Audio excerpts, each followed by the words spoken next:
হরে কৃষ্ণ, রাধে রাধে, জয় শ্রী গুরু গৌরাঙ্গ, জয় শিল প্রভুপাদ। 2025-এর পাপমোচনী একাদশীর মাহাত্ম্য তোমাদের শোনাবো। এই পাপমোচনী একাদশী এবারে দুদিন ধরে পড়েছে, 25শে মার্চ না 26শে মার্চ। যারা গোস্বামী মতে পালন করে তারা 26শে মার্চ পালন করবেন, কারণ 26শে মার্চ সূর্যটা উঠছে, সূর্যটা পাওয়ার পরে একাদশীটা কাটছে। তাই যারা গোস্বামী মতে পালন করে তারা 26শে মার্চে একাদশীটা পালন করা হবে। এই পাপমোচনী একাদশী হলো চৈত্র মাসে কৃষ্ণপক্ষের একাদশী, যা সমস্ত পাপ মুক্ত করে আর ভগবানের চরণে আমাদের সমর্পিত করে দেয়। যাকে বলতে পারো ভগবানের চরণে ভক্তদের নিবেদন এনে দেয়। 2025 সালের এই একাদশীটি পালন হবে, পাপমোচনী একাদশীটি 26শে মার্চ বুধবার। একাদশী পালন করলে জীবনের সমস্ত পাপ ধুয়ে মুছে দূর হয়ে যায় এবং ভগবান বিষ্ণুর আশীর্বাদ লাভ হয়। পরের দিন বৃহস্পতিবার 27শে মার্চ পশ্চিমবঙ্গের পারণ সময় সকাল 5টা 34 থেকে 9টা 39 পর্যন্ত। ঢাকায় পারণ সময় সকাল 5টা 55 থেকে 10টা 1 পর্যন্ত। এই দিনে ভগবান বিষ্ণুর উপাসনা ও একাদশীর পালন করে ভগবান বিষ্ণুর শুদ্ধি লাভ করা যায়। চলো তোমাদেরকে একাদশীর মাহাত্ম্য পড়ে শোনাই। একসময় যুধিষ্ঠির মহারাজ শ্রীকৃষ্ণকে বলেন, হে জনার্দন, চৈত্র মাসে কৃষ্ণপক্ষের একাদশীর নাম ও মাহাত্ম্য কৃপা করে আমাকে বলুন। শ্রীকৃষ্ণ বললেন, হে ধর্মরাজ যুধিষ্ঠির, আপনি ধর্ম বিষয়ের প্রশ্ন করেছেন।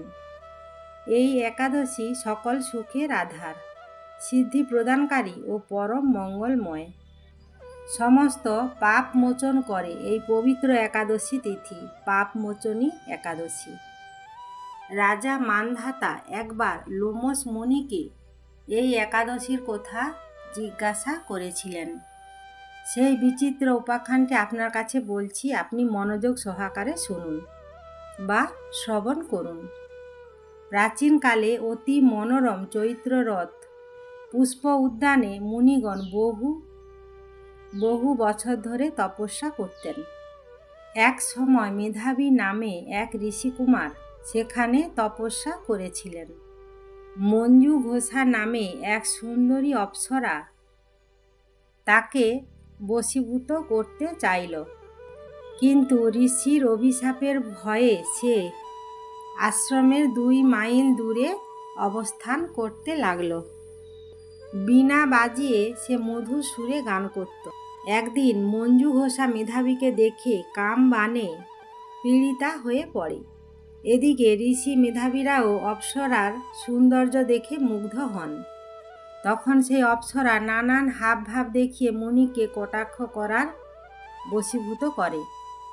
ক্রমে ক্রমে মুনি সাধন ভজন বিসর্জন দিয়ে তার আরাধ্য দেবকে বিস্মৃত হন। এইভাবে অপ্সরার সাথে কামপীড়ায় মুনি বহু বছর ধরে অতিক্রান্ত হল। মুনিকে আচারভ্রষ্ট দেখে সেই অপ্সরা দেবালয়ে ফিরে যেতে মনস্থির করল। একদিন মঞ্জু ঘোষা মেধাবী মুনিকে বলতে লাগলো, হে প্রভু, এখন আমার নিজের গৃহে ফিরে যাওয়ার অনুমতি প্রদান করুন। তখন মেধাবী মুনি বললেন, হে সুন্দরী, তুমি তো এই এখন সন্ধ্যাকালে আমার কাছে এসেছো, প্রাতঃকাল পর্যন্ত আমার কাছে থেকে যাও। মুনির কথা শুনে সেই অপ্সরা অভিশাপের ভয়ে আরও কয়েক বছর মুনির সাথে বাস করল। এইভাবে বহু বছর 55 বছর 9 মাস 7 দিন অতিক্রান্ত হন। দীর্ঘকাল সহবাসে থাকলেও মেধাবীর কাছে তার অর্ধরাত্রি বলে মনে হয়। মঞ্জু ঘোষা আবার মুনির কাছে পুনরায় ফিরে যাওয়া প্রার্থনা জানালেন। মুনি বললেন, এখন প্রাতঃকাল, যতক্ষণ পর্যন্ত আমি সন্ধ্যা সমাপ্ত না করি ততক্ষণ পর্যন্ত তুমি এখানে থাকো। মুনির কথা শুনে মঞ্জু ঘোষা হেসে তাকে বলল, হে মুনিবর, আমার সহবাসে আপনার কত বছর যে অতিবাহিত হয়েছে তা একবার বিচার করে দেখুন।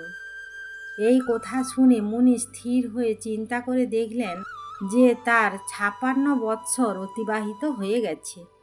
মুনি মঞ্জু ঘোষার উপরে ক্রোধে বললেন, রে পাপিষ্ঠে, দুরাচারিণী, তপস্যা ক্ষয়কারী, তোমাকে ধিক, তুমি পিশাচী হও। মেধাবীর পাপে অপ্সরার শরীর বিরূপ প্রাপ্তি হলো। তখন অবনত মস্তকে মুনির কাছে এই সাপ মোচনের উপায় জিজ্ঞাসা করল। মেধাবী বললেন, হে সুন্দরী, চৈত্র মাসের কৃষ্ণপক্ষিয়া পাপমোচনী একাদশী সর্বপাপ ক্ষয়কারী। সেই ব্রত পালনে তোমার পিশাচত্ব দূর হবে। পিতার আশ্রমে গিয়ে মেধাবী বললেন, হে পিতা, এক অপ্সরার সঙ্গদোষে আমি মহাপাপ করেছি। এ প্রায়শ্চিত্ত কি তা আমায় কৃপা করে বলুন। উত্তরে চারণমুনি বললেন, চৈত্র মাসের কৃষ্ণপক্ষিয়া পাপমোচনী একাদশী ব্রতের প্রভাবে তোমার পাপ দূর হবে। পিতার সেই উপদেশ শুনে মেধাবী ভক্তি ভরে সে ব্রত পালন করল। সেই মেধাবীর সমস্ত পাপ দূর হয়ে গেল। পুনরায় তিনি তপস্যার ফল লাভ করলেন। মঞ্জু ঘোষাও ওই ব্রত পালনের ফলে পিশাচত্ব থেকে মুক্ত হয়ে দিব্য দেহে স্বর্গে গমন করল। হে মহারাজ, যারা পাপমোচনী একাদশী পালন করেন তাদের পূর্বকৃত সমস্ত পাপই ক্ষয় হয়। এই ব্রত কথা পাঠ ও শ্রবণে সহস্র গোদানের ফল লাভ হয়। তো বন্ধুরা, এখানে আমার পাপমোচনী একাদশীর মাহাত্ম্যটি সমাপ্ত করলাম। যদি ভিডিওটি ভালো লেগে থাকে একটা লাইক, কমেন্ট আর শেয়ার করে দিয়ে পাশে থেকো, কেমন? আর ভিডিওটি ফুল ওয়াচ করে দেখো। আর আমার সকল বন্ধুদের এই ভিডিওটা দেখার জন্য অসংখ্য অসংখ্য ধন্যবাদ আর ভালোবাসা রইল। ততক্ষণ তোমরা সবাই ভালো থেকো, সুস্থ থেকো। আবার পরের ভিডিও নিয়ে তোমাদের সামনে হাজির হব। রাধে রাধে।